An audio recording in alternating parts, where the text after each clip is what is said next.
Come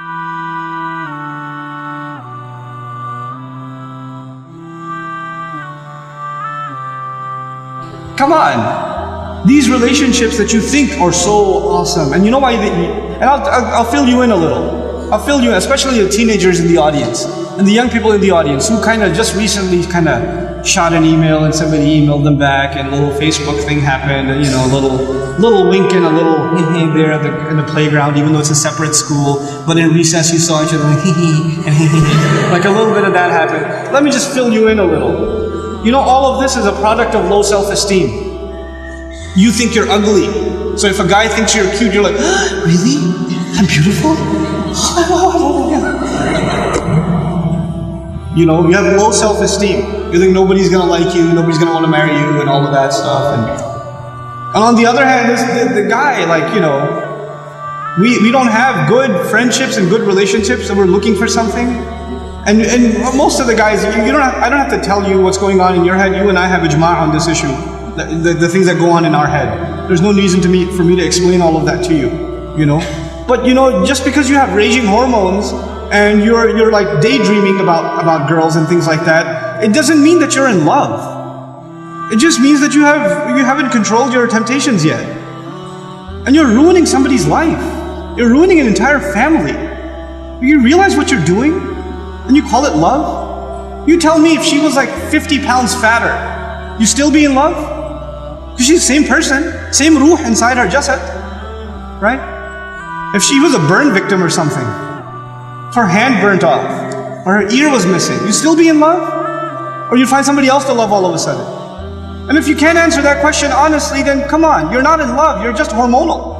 That's all you are, This is what we've done to relationships that are supposed to be beautiful. Marriage is supposed to be a beautiful relationship. It's supposed to be a lifelong relationship. But because you're watching all of these models on TV and stupid women that are just throwing themselves at men and all this stuff, and you've developed this delusional concept of what it means to have love in your life. Delusional concept. Our deen came to free the world from this nonsense. To free it, because we have a more mature understanding of what it means to have love in your life. To have. I'm not saying you shouldn't marry someone you like. You should. You should be attracted to your future spouse. All of those things are fine, but there's a decency that you have to exhibit before that. And if you're okay with talking to a girl like that, you should be okay with somebody talking to your sister. You're okay with that too? Not if you have any ounce of decency left inside you. If you do, then this is how we have to end these things. And if you've been in that kind of relationship, or you're in one of those relationships right now, nobody knows. Only Allah knows and you know. Don't raise your hand, please. Right? But I'm saying, you're like, after today's lecture, I have decided I no longer want to be your friend. Don't even write that, because even then you're looking for a response. You're kidding yourself.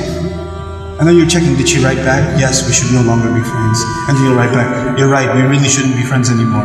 And then she'll write back, yeah, never again. And then you're still doing it. Just stop, just cut it off. Just cut it off. It's not good for you. And guys, I've done a whole series on shame, so I won't repeat the whole thing because it took hours and hours and hours, but I will tell you this. It's okay to be attracted to a girl. Allah put that in you. You're not evil for finding a girl beautiful. It's not haram for you to feel that way. You have to control it though. You have to control yourself. Our deen teaches us self-control. And if you cannot exhibit self-control in one aspect of your life, you'll lose self-control in other aspects of your life. Same thing for you. Same thing for you. Control yourself. Control your giggle. Control your overly friendly demeanor in certain situations.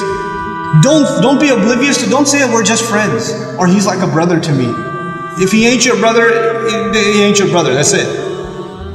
That's it.